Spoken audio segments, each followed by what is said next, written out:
Hi guys, welcome back. So the England squad is out and I think it's really strong. I don't disagree with anything in it. I think it's a brilliant squad. Streamlined, yes, but almost as strong as it could be. Sinclair's not in it because of his bans. They've decided it's not worth the place. And also, I believe, a couple of others have missed out. It was Jack Willis in the back row, very unlucky, I imagine. And Jonathan Joseph in my video predicting who I thought would be in the squad. I thought he would be 50-50 anyway. So not too unsurprising there, but we'll go through that shadow squad in a minute. And the two surprise selections, if you want, were hinted at with Odogwu. That one kind of was a bit leaked. And Harry Randall. Both brilliant selections in the backs, young backs, and also backs who could have played for other countries. And England has certainly been criticised for letting Redpath go, letting Johnny Williams go, but maybe Redpath and Williams would have picked to play for Scotland and Wales anyway, so we don't know. But at least these are two that haven't got away, if you like. Two very promising youngsters, a power midfielder or maybe winger in Odogwu, and England love a good power game. And also Harry Randall, a different type of scrum half, certainly to Ben Young's type of scrum half, or a Wigglesworth type, incredibly quick, nippy, keeps the game with the pace of the game incredibly high. So yeah, two very exciting ones, and I think Sinclair having that ban maybe freed up a space as well. Mako Vunipola's not quite right. It hasn't been right for a while actually, even though he hasn't played much, so that's one to watch. So those two front rowers not being in the squad freed up those spots, so Eddie Jones could put those two youngsters in. So that's actually worked out pretty well, to be honest. Ellis Genge has been playing very well for Leicester, and in fact Leicester's resurgence of late has been really good to see. I've been much more impressed with them. George, of course, and then four very strong second rows, their best second rows all available. Now Laws is back in the picture and fit. Hill, Itoje, Launchbury and Laws, that's very strong in the boiler room. And then we've got Marler and Urbano as the other loose head there. Urbano coming in probably for Mako Vunipola, incredibly strong. He was been on the England scene for a while, but injuries has delayed his introduction, so hopefully he gets his cap now. That would be great for him. Only two tight heads, I think, with Sinclair not being there, it's not worth going for another tight head because I'm not sure there's anyone quite ready. So Stewart and Williams are the tight heads. There's five back rows in there. Now Tom Curry, Ben Earl, Underhill and Vunipola, very assured really. We knew they were going to be in there. But Mark Wilson is the fifth.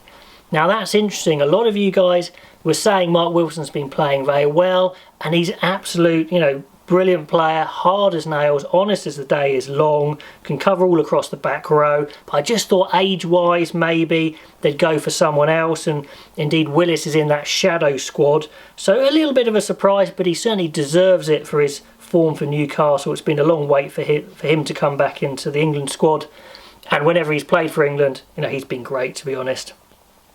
So yeah, it's a really strong forward pack. Let's look at the backs. In the back three, I think we've only got four back threes in there. In Daly, Watson, May and Malins. Yeah, absolutely. So they're going to get a lot of game time. Farrell's going to be there as the captain along with his mate Ford.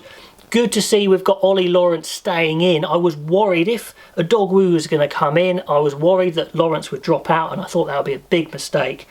So England needs centres. We've got two young centres in there, power centres as well, and they've got game as well, but that's really good for England. They needed that, so probably just in time. Like I said, Randall's in with Robson and Ben Young, so three scrum halves. I wondered if they were just going to go two, but they went three. Slade in there as well, with Jonathan Joseph missing out in the shadow squad.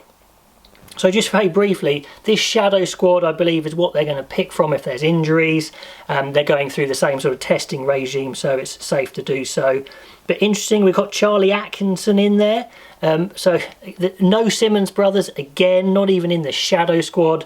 I mean, wow, Exeter fans, let me know what you think. That seems super harsh. As good as Atkinson may be in the future, that seems pretty tough. Joe Marchant back in there, in the mix in the In the backs, in the centres, Jacob Umaga is another 10. No Joe Simmons, Mitchell in there, some other guys as well. Some guys I'm not sure quite England level, to be honest, but we'll see who gets called up if that's needed. Anyway, who do I think is going to start? Well, let's go into the pack. So Cowan Dickey is going to be on the bench for George. George starting at hooker. Starting loosehead, I think you go Genge. I think he's playing really, really well. You have Marler on the bench. In fact, I think I'd have Marler on the bench and Williams on the bench, the two heavies coming on when the opposition pack's a bit tired. Sure, sometimes you want the dynamism coming off the bench, but I think Genge is too good not to start, and I really want Stewart to start. I think those two younger props are the way to go. They might go Marler just to edge up the experience in the front row. I don't know, let me know what you think.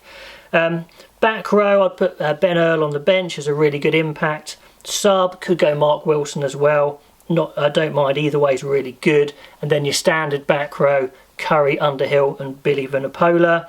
I'm pretty sure there's going to be a lot of pressure, as always, watching Billy Vunipola. Hasn't played a lot of rugby, did turn out for Saracens against Ealing the other day, but, hasn't played at this level for a long time, hasn't played in the Premiership, of course. So he'll come under scrutiny as always, so hopefully he has a good game. Scrum half, I'm sure there's plenty who would put Randall straight in, maybe on the bench. I don't think I would trade out for the first game. I think I'd stick with Youngs and Robson on the bench. Ford and Farrell, 10-12, I think is England's best axis at the moment, the best way of going. It creates a real conundrum in the backs. Who do you play at centre? Because if you play Slade, that means you literally haven't got any power options at all. If you play Lawrence, then you're kind of missing out on the experience of Slade. Really tough. I'm going to go for Slade, 50-50 toss up there. Lawrence on the bench as cover. But yeah, England very vulnerable, don't have power options. If they're going backwards and they want to crash the ball up, it's probably going to be Farrell or Slade, and they're just not naturals at doing that. I'm sure they'll give it a good go, but it's a problem. If England's pack gets on top, they'll be fine, but it is a weakness. We'll see what the opposition do about that. Then back three, I think pretty much picks itself. Watson, May and Daly at fullback, and again I'm sure many would want to start Malins at fullback. I'm very close on doing that, but I still think Daly's been playing well when he has played for England. He's a really good player. Malins on the bench you can still have because you got your 2-10 starting on the pitch. So that's my take on the England squad. That's my starting England 15 and the subs. Let me know what you think of that squad. Was it a good call to get Randall and Odogwu in? Are there some guys you think should have been in the squad? Like I said, maybe the Simmons brothers, maybe Willis should have been in the main squad. And let me know what your starting team would be and its replacements. Until next time, guys, I will catch you later.